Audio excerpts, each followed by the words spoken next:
Okay. So I'm going to lay the foundation for this story as much as I can for you all. Hopefully, I can have the link held because I'm waiting for a live to start for some other channel. But I'm gonna get into this. I mean, this is just a gut punch. It hurts. It's 2023 fall. Your mom is sick and fighting leukemia. You're a little girl. August of that year, the very tippy start of fall, your father, who's presumably not with your mother because the article didn't say, just got out of prison for several things, amongst them multiple counts of child neglect after serving a 5-year sentence. He got himself a girlfriend somewhere along the line, but before that, he's out of prison in August. By October, your mom passes away from leukemia from her fight at the age of 24. Since your father's free and out, you're in his custody because he's the custodial parent. Now, recently, an ambulance has been called to your house and authorities saying there's a medical emergency. You were alone with your dad's girlfriend. They walk in, investigate, and discover that you are already unalived. They find abrasions, bruises, burns, and bite marks on your body, despite the fact that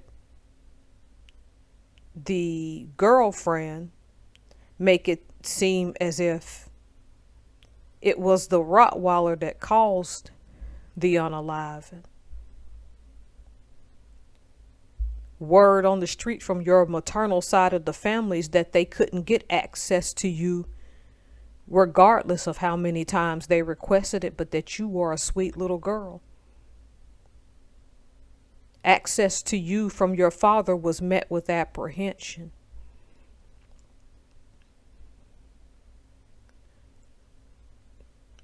I don't know what to say.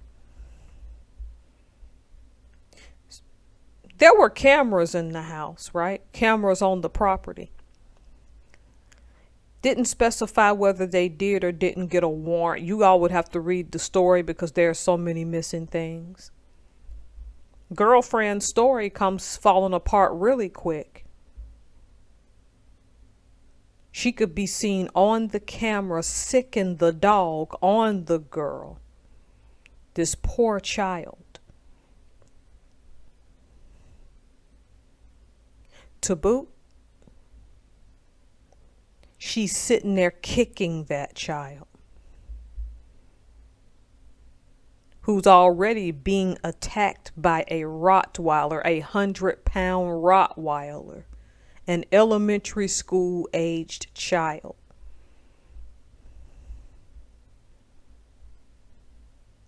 You see, a seasoned cop, okay, a seasoned investigator, okay,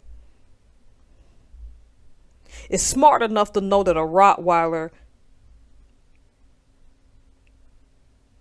doesn't incur all bruises and abrasions. And a Rottweiler has no capability, or hardly any capability, to put burns on a child.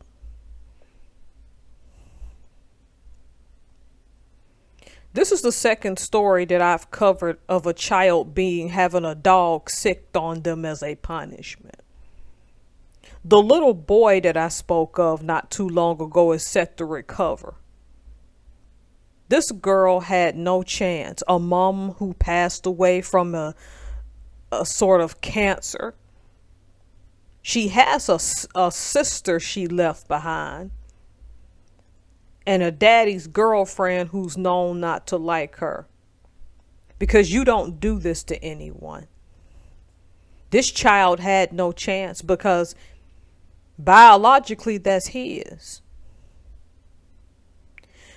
Whether you are a man or a woman, why do you think it's okay? Because in the other story of the little boy, it was the opposite, where the father was custodial, but he had to allow his son to go over there. He had no way of knowing that that woman, that monster that he was with once upon a time, was going to allow his son to be handcuffed.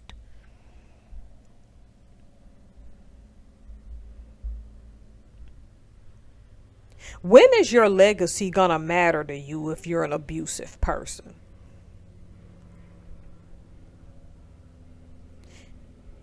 My oh my goodness, you got out of prison in August 2023. Your daughter's mother passed away October, within weeks of you getting out of prison. And to boot, you went for multiple counts of child neglect, amongst other things. And you just decide, oh, I know I'm going to allow some more. I'm going to move up from child neglect to child abuse, because you know what? You're culpable. If they caught that one form of abuse, what else they're going to find on those tapes? See, people got Tommy Sotomayor, I think, banned off YouTube, or he got himself. By this time, I really didn't see much of his channel, but I'd like to personally believe that Tommy didn't do it all by himself.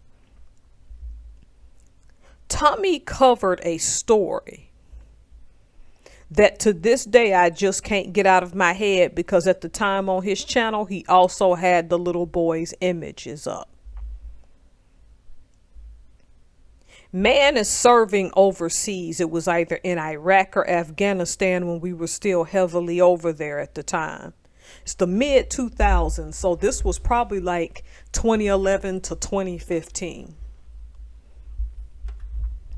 One of his superiors come in and let him know that they're going to allow him to fly back to the United States. I don't remember the whole story, so I'm giving you bits and pieces. Because his, I think, ex-wife and either her boyfriend or new husband had been abusing that child over a long period of time. And mind you, he wouldn't have caught that abuse because he's clean overseas as an active duty serviceman serving his country. So he wasn't going to catch anything. What I do recall is that they would punish this child so severely that his last memorable punishment before his little body gave out was that, you know, those laundry detergents you have, those like the jugs of laundry detergent you go buy, that us adults sometimes can barely hold, that liquid laundry detergent. They incorporated some punishment on that baby. Mind you, I think this little boy was a toddler, to where he could be punished severely if he didn't hold up one of those on each hand. And I think what happened was his little body gave out. I'm not here to knock step parenting, okay? Because we all know that you could have a two-parent home and one or both parents could still abuse their children. But in a situation where a child is not your biology, and you did not sit down and have the hard conversations about step parenting and or taking care of somebody else's child, and a willfulness to want that, as cruel as this sounds, it's easy for that type of person to destroy your legacy because it didn't come straight from their bloodline.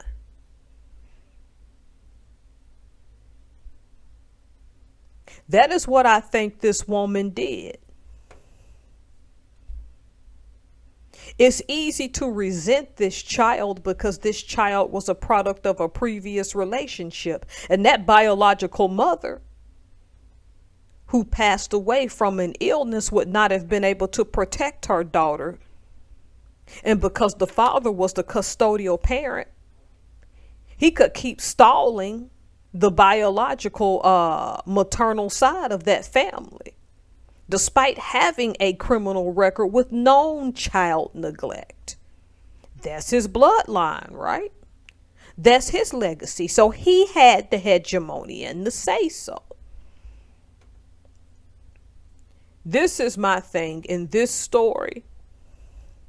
I find it extremely hard to believe that this man didn't know that his girlfriend, living girlfriend, was this cruel.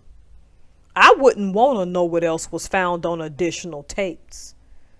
The fact that when the cops reviewed that footage, they saw a Rottweiler and a grown woman kicking an innocent child, which means they literally sat there and watched this child on camera going to the afterlife. Whatever people have to say about cops, I don't care how, for the ones who are good at their job, I don't care how prepared you are. I don't think anything can prepare you to have to sit and watch that, because that's their job and they have to do it. If you're law enforcement, there's nothing that can prepare you for that. For that kind of evil. If you can't recognize that your children are your bloodline, quit having them. Children are an option. I'm sure this little girl's mother loved her, but was so sick. She just knew she couldn't protect her. Who's to say she didn't fight to have her family take the little girl? But by all accounts, this was a sweet child.